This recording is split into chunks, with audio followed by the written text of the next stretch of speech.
The Sharp Tank, no jumper. Sharpest, coolest podcast in the world.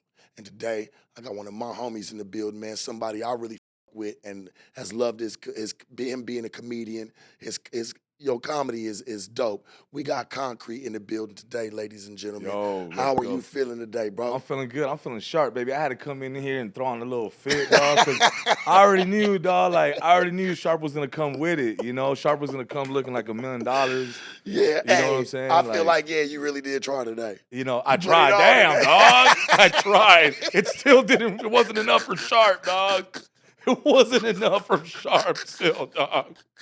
Oh, okay. Man. Yeah, that's cool. Yeah, man. Yeah, dog. You got the $8 T-shirt. Okay, I see. Concrete. It's an honor to be able to do this interview pretty much right here in your backyard.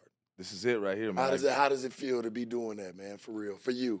You know, dog, growing up in the neighborhood in San Fernando, like I never, I used to think Hollywood was miles away, dog. It didn't register to me as a kid. And I remember as, being 5, 6, I already knew I wanted to be an actor. I was very comedic around my family.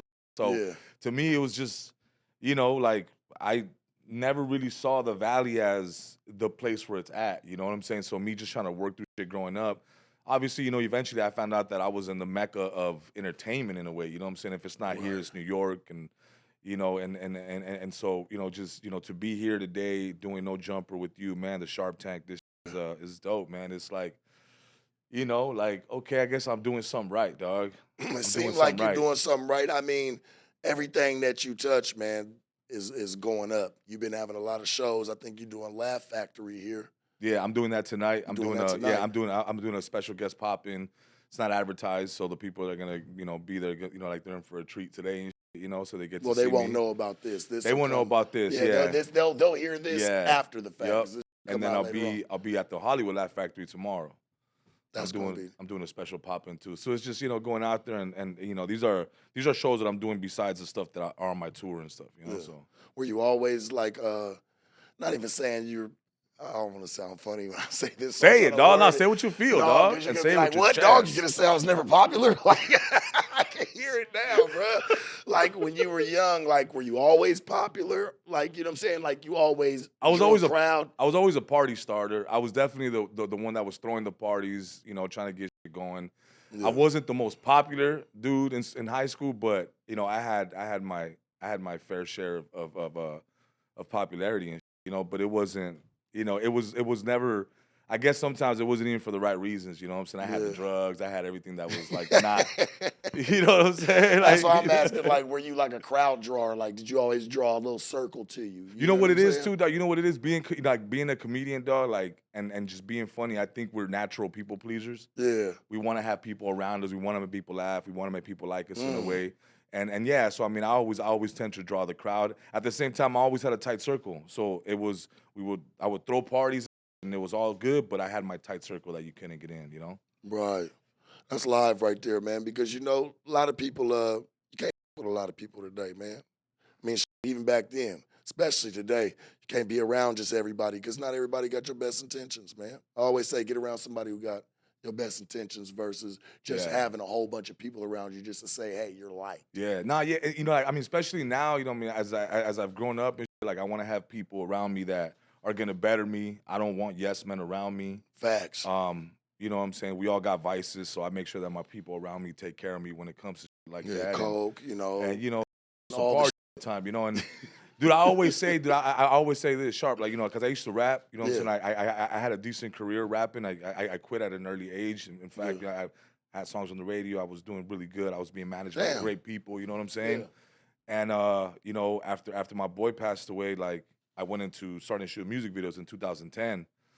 And I was still doing the acting, and I was on TV shows, and I got a couple movies, and I just say, you know what, this ain't for me. I want to be behind the camera like these dudes back here. And I did that for 10 years, you know what I'm saying? Did a bunch of music videos, got over 1 billion views on all my work. Yeah. And I always say, like, if I would have been doing comedy back then, I you probably would have heard of me like in a hotel dead or something because I just wasn't in the right mind yet. I wasn't responsible enough. And I think now at this age, I'm definitely more responsible, and I'm picking my team correctly, and I'm making sure, like you said, everybody has the best interest. Yeah. But also knowing, dog, that everybody needs to have their own position, because you know, if only championship teams, dog, have the role players. So if you know your role, you're gonna win. You know. Do you feel like you've had a solid support system Yeah, every throughout all this? yeah, hell yeah, hell yeah. I mean, it all comes from home. My wife has been great. You know, she Yeah. understands the business. She grew Shout up out in to the wife. business. You know, shout out to Nikki. You know, she grew up in the business, so she Right. understands what it takes to get this shit done. That is not just, you know, me going to a party. You know, because I go out to parties and I go out to, you know, network. Yeah. And I always figured if I had like a girl that didn't understand that, it'd be an issue, you know. So she's been supportive. She, you know, she's a teacher. She's a, you know, she homeschools our boys. You know what I'm saying? So you know, she takes care of the house so that when I come home, it's more like, all right, I can just relax and just be dad now as opposed to trying to run everything myself. How's the kids feel when, y'all probably go to 7-Eleven for a couple Slurpees and somebody run up on you and want to take a picture? They don't understand it. They're like, "You're not even funny, Dad." They're like, "You ain't funny, dog." They're like, "You're not funny, dog." They're like, "Dude, you're not even like, you're not even Mr. Beast. Like, you don't even have a burger anywhere. Like, Dad, you need like another 100 million subscribers. Dad, you suck." Like, I'm like, "Word, all right, bet." That's got to be some fucking drive for your ass, right? That's there. like, it humbles me, dog, because then I get home and they're like, "Dad, you ain't shit." You know, like, hey, What the put on fuck? this Xbox. Hey, fix this Xbox player. Right. Right. The trash.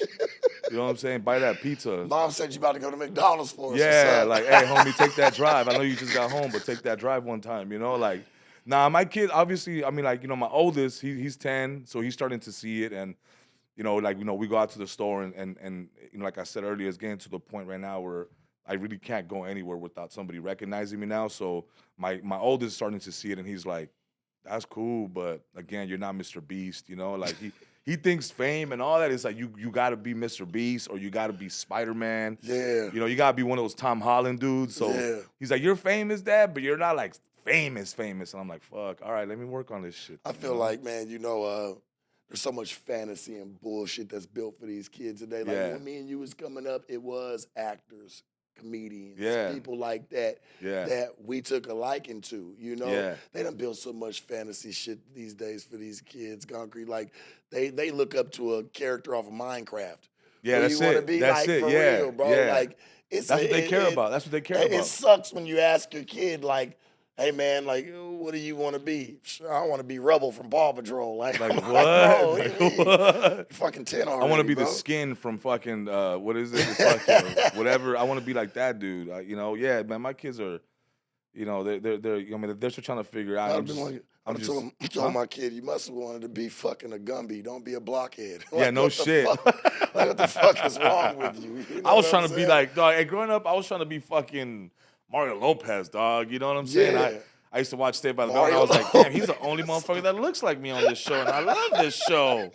You know, like, and you know what I'm saying? Like, his name was AC Slater, but I was like, nah, this motherfucker's Mexican, Yeah. dog. You know, this motherfucker's Mexican, dog. And come to find out, the dude's from San Diego is totally with the shits. He's cool with the fucking culture, and Yeah. dude, I'm a big fan of dude. You know what I'm saying? And, you know, and growing up, I was like, yeah, I want to be AC Slater, dog. You know what I'm saying? I used to see that shit. You wanted to like, dance like him and everything, huh? oh, dog, I wanted to have the curls and shit. Parachute you know, pants, like, all and that I didn't know how to shit. tell my parents that I wanted a Jerry curl. I was like, oh, my hair like that. They were like, you can't have it like that. Your hair's straight. I wanted to have the Jerry curl dripping, dog. You know what I'm saying? Like, on some Dripping Soul off. Glow shit. You know, like. Motherfuckers don't even know what Soul Glow is, bro. Oh, these kids That's- don't get it, dog. They don't get it These these kids don't days, get it. man. And it's cool, man. We keep that shit for us. You know what I'm let saying? me ask you for real. Like, when did you genuinely find your funny? You know what I'm saying? Like, You know for what's real. funny, Sharp, is that I've been, you know, I've been around my family and friends. I've always been the clown, you know, so I've always been clowning and making people laugh. Which you said, but It wasn't until 2018 that I decided to take that step forward. In 2018, I was shooting a music video for Secan, which is arguably one of the biggest Latin American rappers in the world, and our boy Compton Menace. And we were shooting a music video, and we left the truck for 15 minutes. They stole all my gear, bro, $40,000 worth of gear, like that. Changed my life, bro. It took everything away from me. Everything I had worked for 10 years to get, it got stolen like that in 15 minutes, bro. From going to get the last shot of the music video to coming back, all my gear was gone. And honestly, dude, like at that point, man, it was kind of like, man, this is it. Like I didn't want to start over, dog. You know what I'm saying? I was like, I got to do all this shit again. I got to buy gear again. You know what? Fuck this. Like I'm gonna get back into my acting career. And you know, wifey was like, "Man, dude, this is crazy. Like, we got kids. Like, you don't want to get a job." Like, I was thinking, you know, so we're struggling to what the fuck to do because at this point, I have no more gear. I'm not getting the calls from music videos because I had posted a fucking Instagram like, "Yo, does anybody know anything?" And I posted this like reel on Instagram, and I even put it in black and white for dramatic effect, dog. I got all, I got all sad, and I was like, if anybody, please snitch. Call the hotline, dog. I was like, call the hotline, dog. You are not a snitch. $40,000 worth of gear, Yeah, man. and I had shot 2 music videos in Honduras that I had that hard drive with both those music videos that I shot in Honduras, and I had them in one of the backpacks, and they jacked that too. So each video there was like 10 grand. You know what I'm saying? Like just off of flights and everything that it takes to do a video out of the country. And so I was like, man, fuck this shit. And I'm sitting at an office that, you know, shout outs to Pocos Pero Locos, Edub and Kool-Aid. They were letting me have a studio, like an office room at their studios right there in Studio City. Mm-hmm. And in exchange, you know, I was doing, you know, like, you know, music videos on the low and, you know, it's kind of helping each other out. And I was kind of like, man, I don't know if I can stay here no more. I kind of felt bad because I couldn't really contribute to what the fuck we were trying to get done, right? And I'm going through YouTube videos, man. I'm just eating my food. And at this time, MGK had dissed Eminem. I Remember that. he dropped that music video, right? Yeah. Your beard is weird type shit. Remember that? Yeah, I remember that. And I'm watching that video, and I was like, yeah, man, let me record my reaction before I watched this video. So I put my cell phone down and I recorded my reaction, and I posted that shit. I was like, let's see what happens. I posted it, and dude, you know, I used to get 20 likes and 3 comments, and it was my mom type of shit. Like, keep going, son. You know what I'm saying? Keep going. My sister, you know, keep going. Yeah. You know, and I used to travel for work, dog. I mean, I used to, you know, like I used to shoot for Rock Nation, Tidal, and I used to, you know, be in Europe and all this shit. You've done a lot. And nobody gave a fuck, right? It's kind of like, nobody gives a fuck about the camera, man. Nobody gives a fuck about that. They just want to see the work, right? Right. And so I didn't get a lot of comments. And when I posted that video, dude, I got like 30 comments, like 1,000 likes. And I was like, what the fuck? I was like, what? People, and then people were like, yo, you're funny, dog. Your facial expressions are fucking funny, dude. Keep doing these videos. Yeah. And I called my girl and I was like, she's like, I see it. She's like, do another one. I was like, all right, bet, let me call you back. And then I started searching more videos, and I found a video of a lady getting caught at a store stealing some shit. Mm. And I was like, man, that little liquor store just looks like the liquor store down the street. I was like, I bet I can splice myself in this video and make it seem like I'm in there. And because of all the experience of me shooting for the last 13 years, you knew how to edit. I knew how to edit it. I knew how to color it and really make it seem like I'm really there. You know what I'm saying? Damn. So then I waited because the video was at night, and I told my girls, like, hey, give me 4 hours. I'm gonna wait till it gets dark, and I'm gonna shoot this video. She's like, all right, bet.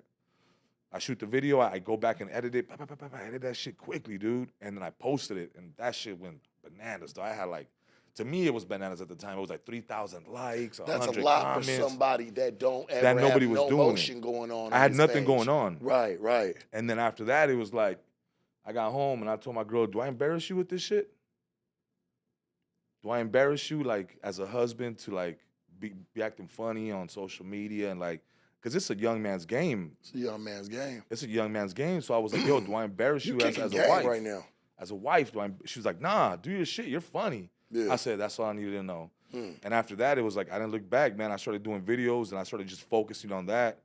And you know, now I'm here on the fucking Shark Tank, dog. You know what I'm saying? Like, yo, shit's been going, bro, like, for a while. And to be honest with you, this is why I like sitting down with you, because I always thought you were always pushing, you know, the comedian move. Yeah. You know, but not comes to find out you were really a person behind the camera. Yeah. You know what I'm saying? You were editing and shooting music videos and shit. Hell yeah. It's fascinating, bro. Yeah, man, I directed videos for 12 years, man. You know what I'm saying? And how you were able to coincide both of them, and okay, I'm about to start editing my own little shit. It all, like, you cut the middleman out of somebody having to do anything for you. I mean, I was doing it myself. I was like the audio. I would throw in the audio, and I would really put myself in these videos. And it was just like I knew what I wanted. You know what I'm saying? Because I've been directing for so long. I'm genuinely, I feel like I'm, you know, I've never had acting classes. I feel like I'm just raw talent in a way. Like I've never had really, you know, an acting coach or a comedic acting coach or nothing like that. So everything that I've been doing has just been to what I fucking think is funny, not what you think is funny. I don't do trendy shit. I do what I think is funny. And I think that's what's helped me create my own lane, bro, because there's nobody in my lane in a way. I'm doing me. I'm genuinely doing me. I'm not taking videos or taking sound bites and taking people's shit and doing it. So, you know, that's really what it boils down to. You know what I'm saying? That's how I created my own fucking lane, and I've been successful at it, man. It's been a blessing, you know. But nothing comes, obviously, cliche shit. Nothing comes with hard work. I dedicate my life to this shit every single day. I haven't had a regular job in what 17 years or some shit. You know what I'm saying? So everything's been. It's got to be hard when you go from making $10,000 a music video to $40,000 of equipment getting stole. Well, yeah. You know, now that was your piece of your bread and butter. How you gonna eat now? You probably have a certain lifestyle at that point that you have to upkeep, especially having a family, to try to go work a regular job and try to make. I wasn't gonna do it. $15 an hour. I wasn't gonna do it sharp. $20 I don't know. I wouldn't know where to go to get it. Like I wouldn't. You know what I'm saying? I don't know. I don't know how to do anything. I'm not. You know, I can't just go say I'm gonna go get a fucking job at a warehouse and be a I'm not even forklift certified, my G. Like I don't know any of that shit. Like I'm not that guy, right? Like I'm an entertainer, bro. That's what I do, you know. And if I'm not doing the entertaining, I'm recording the entertainer. And the difference now that I just happen to be in front of the camera and it just happened to work out, dog. But I think everything happens for a reason. I think I am where I'm supposed to be at this time. And you know, like I said, it's a young man's game, but my work ethic is just, you know, these kids, these kids are lazy. These kids are waking up at 12.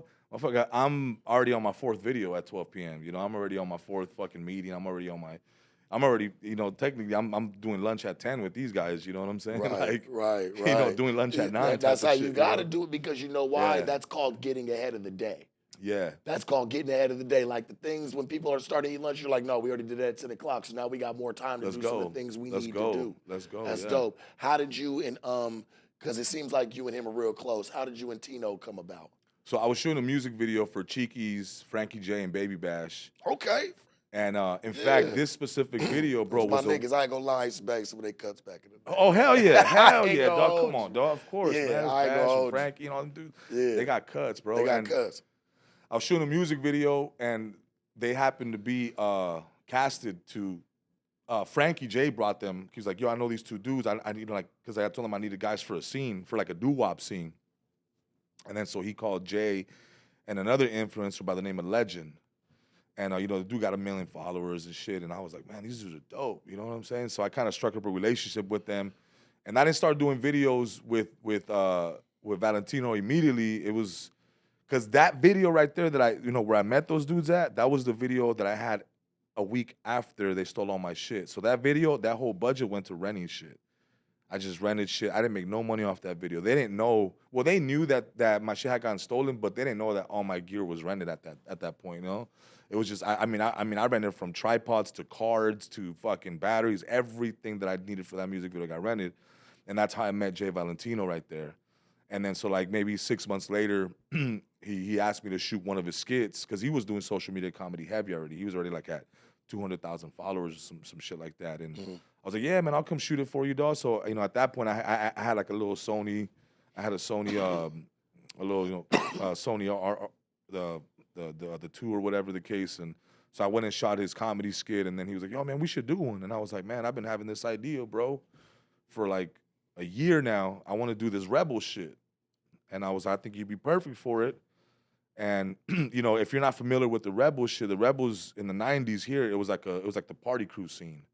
So the Rebels were like these dudes that would wear Harley boots and bangs and like, you know what I'm saying, bald with bangs and shit. So to me, that was like, this shit ain't been touched, bro. Like this particular fucking old thing. School, bro. So it was nostalgic for anybody that was in the party crew scene from here, like the southwest area of the States, right?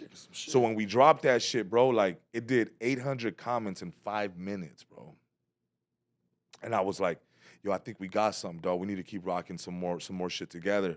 So I just started writing with him, and then we just started coming up with dope concepts to do together, and we just kept pushing. And now, you know, obviously we've been doing pretty well for ourselves after that, you know. You know, obviously he does his own stuff and I do my own stuff, but when we come together, it's just, you know, you can't fuck with it. It's like the new Cheech and Chong. It's the you know, like we like the Penn and Tellers of this shit. You know what I'm saying? Yeah.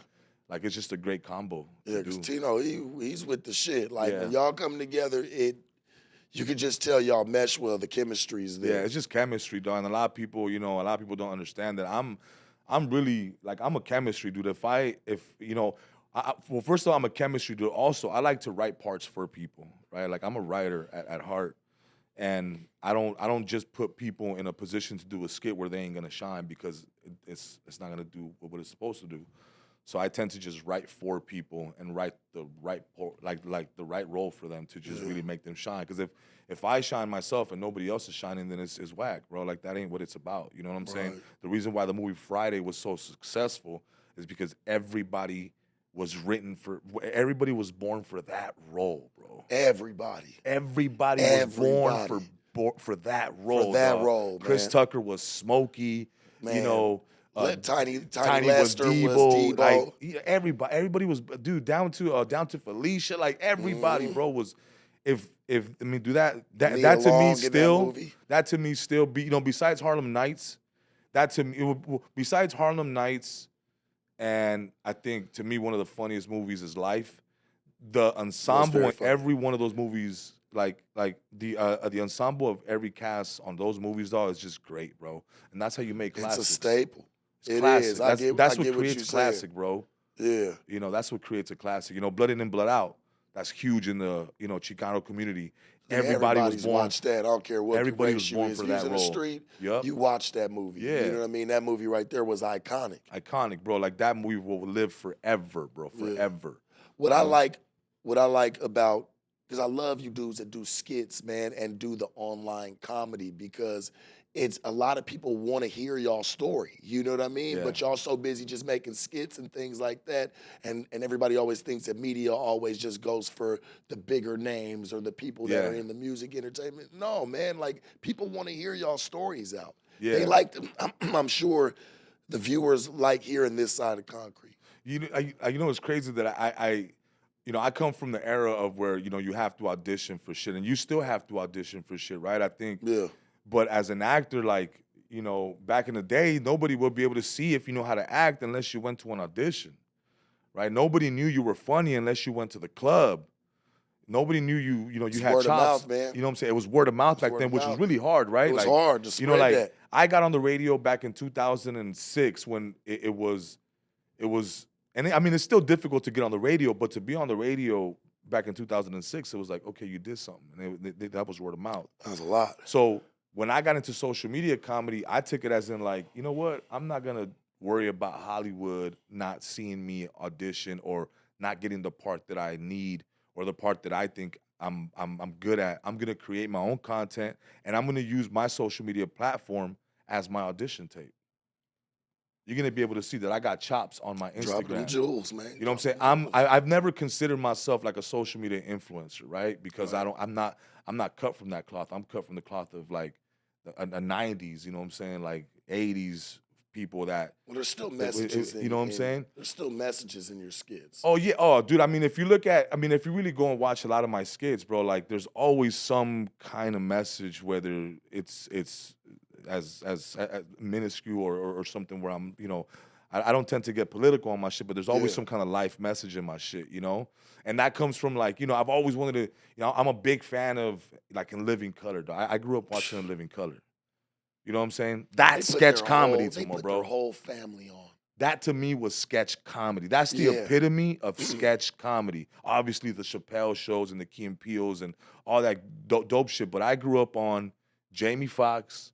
I grew up idolizing dudes like Jamie Foxx, idolizing dudes like Jim Carrey, Martin, and people like that coming around, dog, man, and you know, so I'm to like, you know, I used to watch Tommy Davidson and all these dudes play characters, and that's why I am who I am. I mean, I grew up watching these fucking greats doing this shit. You know what I'm saying? So I'm basically it on Instagram. It's my In Living Color TV show because I don't have a network yet. A network hasn't said, hey. And I'm not waiting, bro. I'm dropping my shit. You know what I'm saying? That's why I was waiting for you to say that you're not waiting for. I'm not waiting, bro. people can come and see my content. I just hope that they come and support my stand-up comedy shows, and that'll be the fair exchange. You know what I'm saying? Because right now everything I do on social media is technically free. You know what I'm saying? Yeah. Back in the day, you would have to be on a network for people to see your shit. It sounds like to me, and well, better off, let me ask you as a question. Do you feel like the skits and things that you do online and for your page is almost like your own personal time capsule? It is, bro. You know It what I is. mean? It is. Like, It's my own network. I think it's my own network. It's my own time capsule. And honestly, dude, I don't erase shit. You know, you can go back and see what I did the last 10 years, like the struggle from me being a barber to me fucking, from me working at the New York Film Academy up the street right here as a TA. To me, you'll see the progression from the little videos to the big videos. You'll see the downfall in 2018.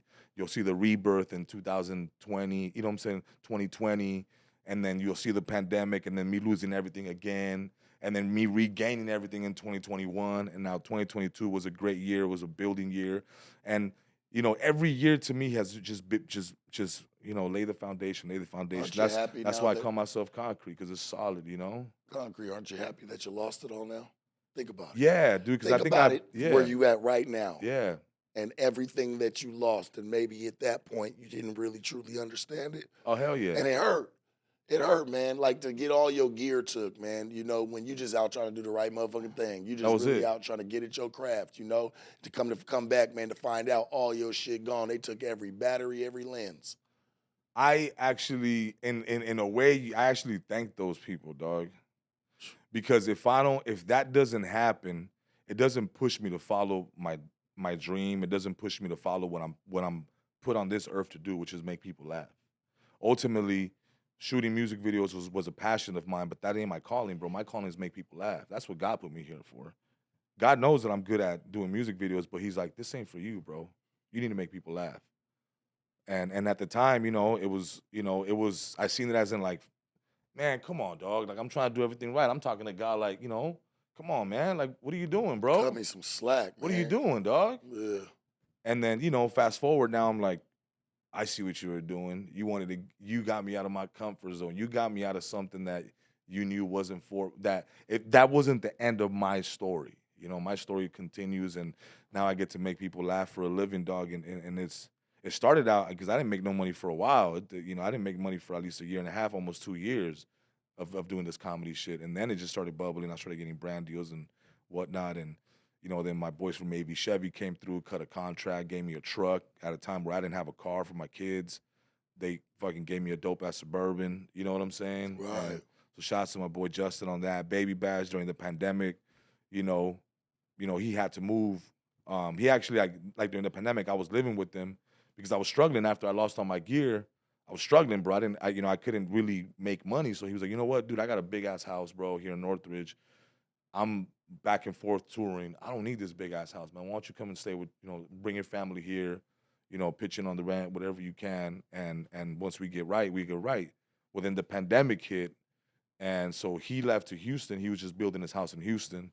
And then so here I go back, having to go back to my mother-in-law's house. And, because as a man, dog, like, as a man, like, you want to be able to provide, dog, a roof. I don't care how big the fucking roof is, provide. And the fact that I had to go back to my mother-in-law's house during the pandemic was a blow to the ego as a man, bro. Like real shit, bro. I'll be completely honest. And I remember picking a stupid-ass fight with my mother-in-law about some dumb shit. And then I went into like a depression mode for 4 days. But I ain't gonna lie, for 4 days, I just stuck in the room. I was like, I gotta figure something out. And that's when I started doing community work. I was like, you know what? I got a roof. My kids got food. They got grandparents. I love them. I'm gonna go out and help. And I started working with this organization called Project Hope. And we were giving out food, man, to people that really needed it. Figuring out money, getting money for people's rents, people's medicines, whatever they needed. And in 2020, September, that's when I got my first deal with Chevy, dog.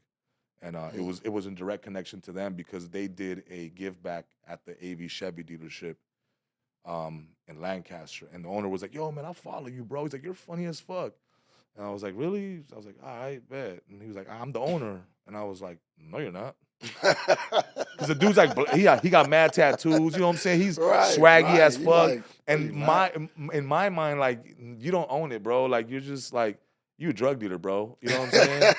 It looks like you deal drugs. You know what I'm saying? And he was like, nah, come to my office. And he was like, man, how much would you want to make to promote my, my dealership? And I was like, I didn't know how to price my shit yet.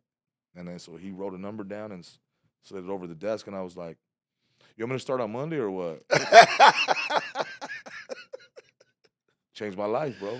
Changed your motherfucking life, Changed bro. my life, dog. I have to ask you, back to what we were talking about a little bit earlier. You know, you were talking about coming out of the comfort zone. Yeah. I have to ask you, why do you think people are afraid to come out of their comfort zone? And what do you think they can do to get out of it? They're afraid to eat shit, bro. You know, like, nobody wants to eat shit, bro.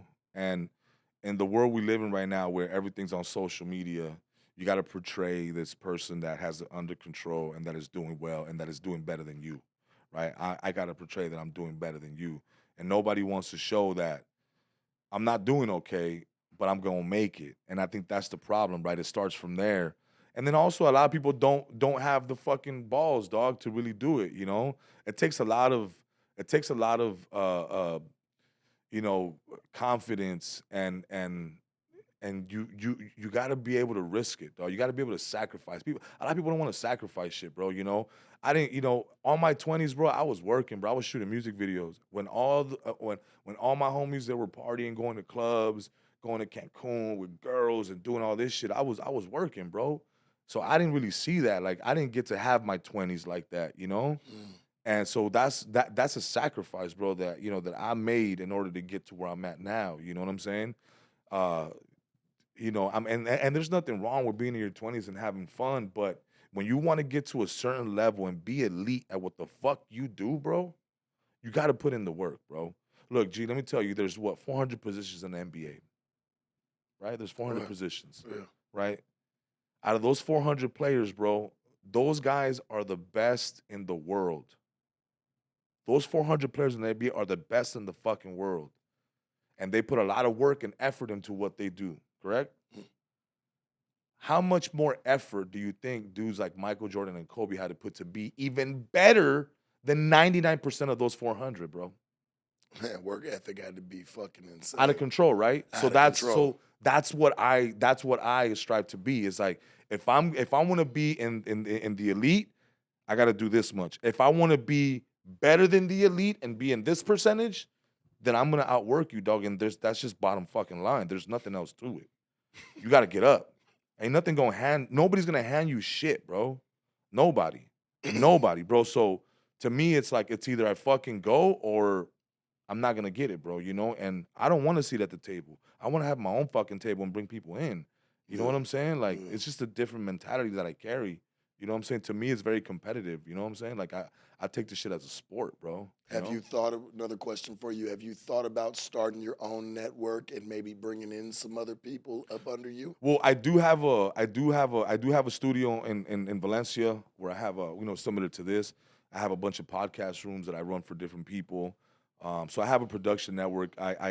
I'm starting to write movies where I want to bring other actors in, and obviously, like, now with the touring that I'm doing, I'm bringing other comedians that I think are dope that are not getting the shine they deserve, or the looks that they deserve. So I'm trying to bring in other dudes that I feel are hilarious and that need the platform. You know what I'm saying? So yeah, man, I'm actively working on it. Obviously, everything's a work in progress, but within the last year, man, we've developed five podcasts at my studio, and we're running them, and it's it's dope, man. Hopefully, one day we can be as big as No Jumper, you know what I'm saying, Hey, or man. bigger.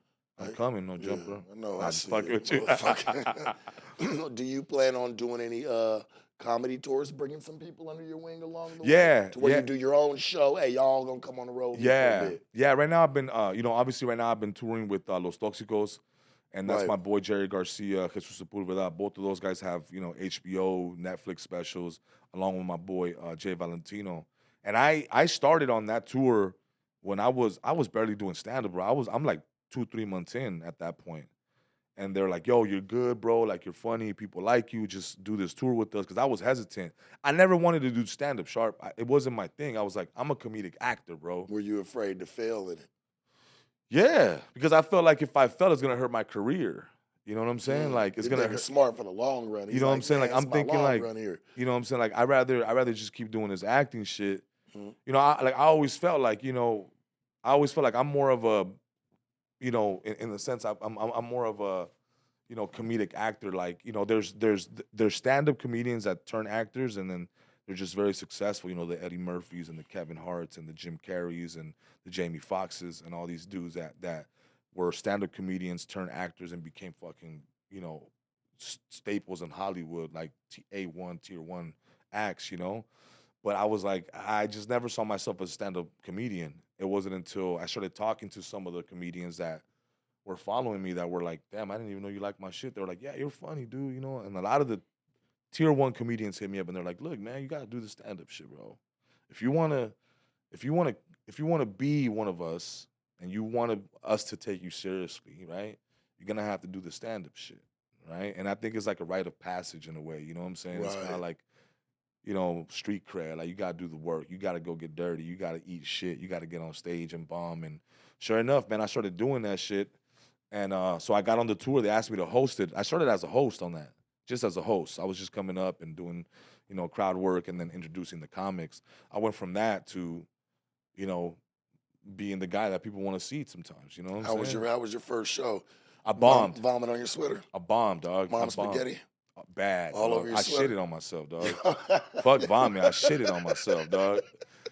I'm in Vegas, right? And I chose like Vegas too as my opening. As your opener.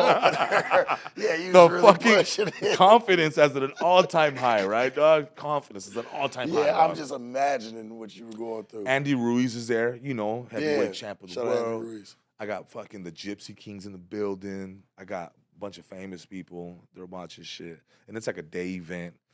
So people been having a good time. And I go up there and I'm doing my jokes and like in my head, bro, everything's hitting. In my head, I'm zoned out. I'm just like, blah, blah, blah. And I started seeing people slowly getting up and trickling out. And I was like, what the fuck? And I do my last little joke and it didn't hit. It was like a wheelchair joke. There was a lady in the front row sitting in the wheelchair. I remember she just kind of rolled away and shit. She was like, fuck all this, dog. You know what I'm saying? And I still got off hella confident, and I'm like, oh, Right. man, hey, thank you guys for having me, Vegas. I appreciate you. It was my Right. first time doing stand. I had people, a couple people cheered and shit, And I got off. And again, I didn't know shit was bad until people started coming up to me and they were like, you lose some, you win some, kid. What the fuck? What the fuck? What? I'd have been hot, bro. Like, what the fuck? I was like, what do you mean? And then somebody else came up and they were like, hey, you gonna be all right, King, keep going. And then my girl comes up to me and she was like, baby, we're in Vegas. We're gonna have a good time tonight. Don't worry about it. And I was like, what do you mean don't worry about it? She's like, you fucking sucked. I was like, what? She was like, you sucked. You sucked. I was like, it was that bad? She was like, yeah, it was bad. I said, all right, fuck it. And then, I was like, cool. So I just, I took that L and then I started writing more. Immediately I started writing. And my boy Jerry calls me up for this second show. He was like, yo, I'm doing a show at the Levity Live in Oxnard, dog. Why don't you come and host it? And I was like, you know what? Fuck yeah, I'm ready. Same shit ain't gonna happen in Vegas. I'm not bombing twice in a row, dog. Right. It's not gonna happen, dog. I'm funny, dog. Like, what's going on, dog? What's going on? This can't be, dog, right? This can't fucking be, dog. So I go to the Oxnard show, and I'm so confident that on the way up there, I had 30, 40-minute drive up there, and I was like, I started writing a new joke. And I'm writing, and I was like, oh, this is gonna be fire. I'm gonna open up with this. And as a comedian, stand-up comedians, they know like opening up with a brand new joke is a cardinal sin. You don't do that. You don't open up with a brand new joke. You throw in something has worked already, and then you slide in the one that's new. And if it doesn't work, you're just going against the grain. I'm going against the grain. Anti-everything. I don't give a fuck. I'm funny. You gonna laugh. Oh, you gonna laugh, dog. And I go in and I started off, and I'm like, yeah, what's up, Oxnard? And I go into that joke. And like, there's some dude in the front row, like right behind the front row. He's like, because it's like seat, it's like a table, so he's like on the second chair. And I remember all I heard was there was like a dead silence, dog. And it was like, is this supposed to be fucking funny? And it's loud, bro. Like everybody heard it. And then when somebody says something, it gives other motherfuckers a license to want to say something too. So then it started like, yeah, that's what I said. This is bullshit. And then some other dude's like, is this what the fuck I paid for? And I'm like, I'm drowning again, dog. I'm drowning. And then because I've been hosting so many concerts at that point, for Bobby D, and I'm doing all these concerts, I went into concert hosting mode. I was like, where all my ladies at? Make some noise. And I just try to get the attention off of the joke. And I was like, yo, where all my fellas? I was waiting, where all my dogs at? Where all my 80s babies? Where all my and now I got the crowd hyped up and I got off, right? And I introduced the next comedian. I got off and he was like, what the fuck? My boy's like, what the fuck are you doing? It's like, what the fuck is that joke? When? He's like, dog, didn't we talk about it? I told you do the ones that work. You've been going out and doing, what are you doing? And dude, I went back out there, bro, and I felt like shit, dude. I wanted to go home, bro. I was like, I'm done, bro. He's like, no, you're not leaving. I was like, I'm fucking done. I'm out of here. I'm done with the stand-up shit. I'm out of here, bro. I'm not gonna be embarrassed 3 times, bro. Because you gotta understand, like Sharp, like there's a sense of embarrassment you can't get away from. Right. It's right it's there, like a stench bro. of failure. It's all not over like, you. and that's why people were like, if you want us to really, if you want us to really accept you in the comedian world, you gotta eat shit with us. Because on social media, bro, I drop a skit, and if it don't hit, guess what? I just put my phone down and walk away from it. Right.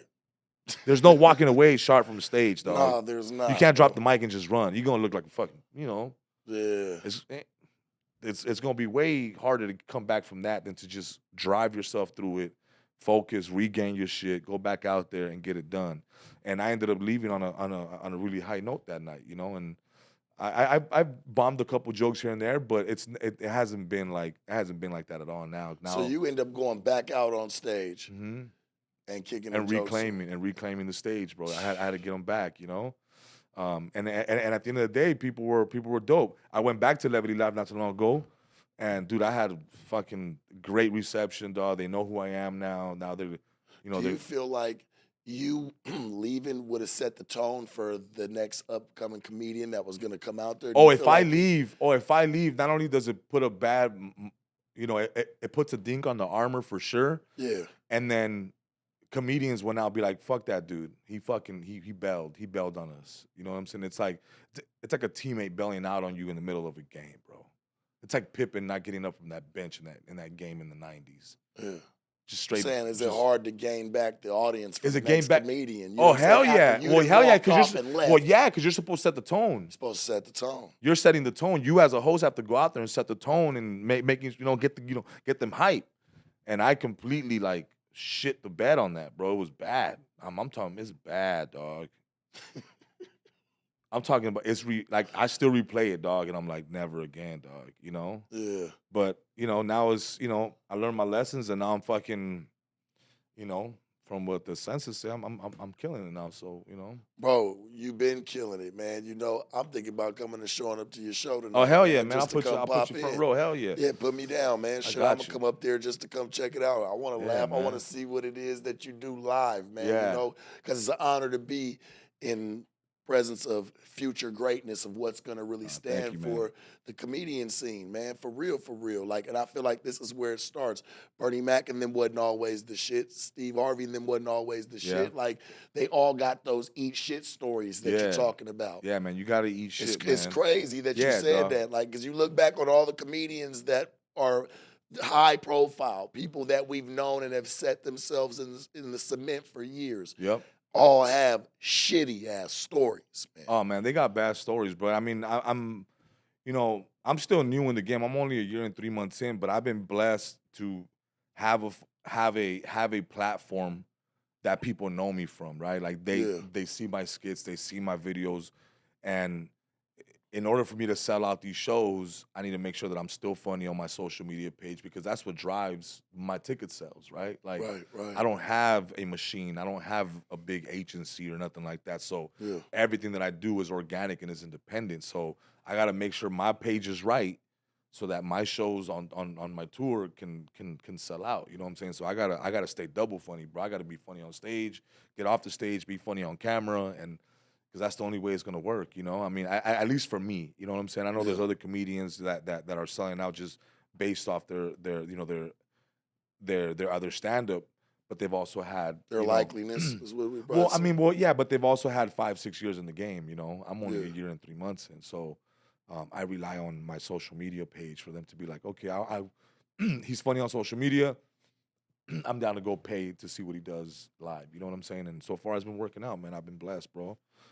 Selling out shit, man. It's crazy. I think you gonna kill it, bro. I see it. And that's what No Jumper was based off of, was the up and coming. You know what I'm saying? Was people like this. That's facts. You know what I mean? That really knew that man was going. You know what I'm saying? That's facts. 3 years from now, this motherfucker gonna be somewhere and this interview ends up being iconic. 3 years from now, I want to say 3 to 5 years, man. I'll be at crypto. I want to sell out crypto. That's my goal. I want to sell out crypto.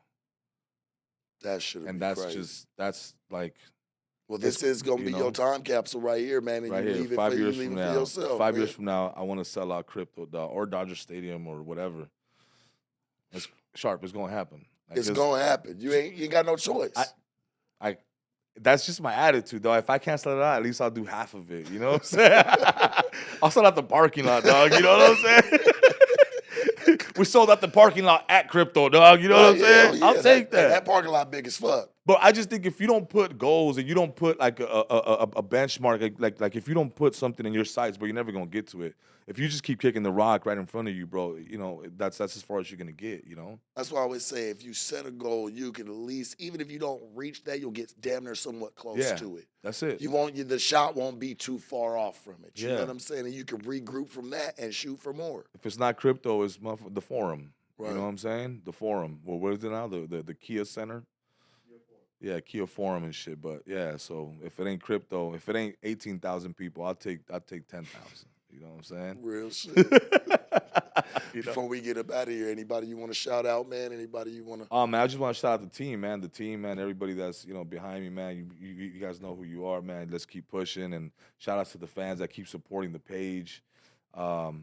Just keep commenting, keep sharing my skits, keep doing all that, and I promise you, I'm not gonna let you down. We're just gonna keep moving and definitely giving back to the community. Shout out to Project Hope, AB Chevy, Taco Superior, the McDonald's family. Shout out to all you guys, man. I appreciate you guys. Thank you. Shout out to No Jumper. Shout out to you, Sharp, the Sharp Tank, for having me, man. This is a blessing, bro.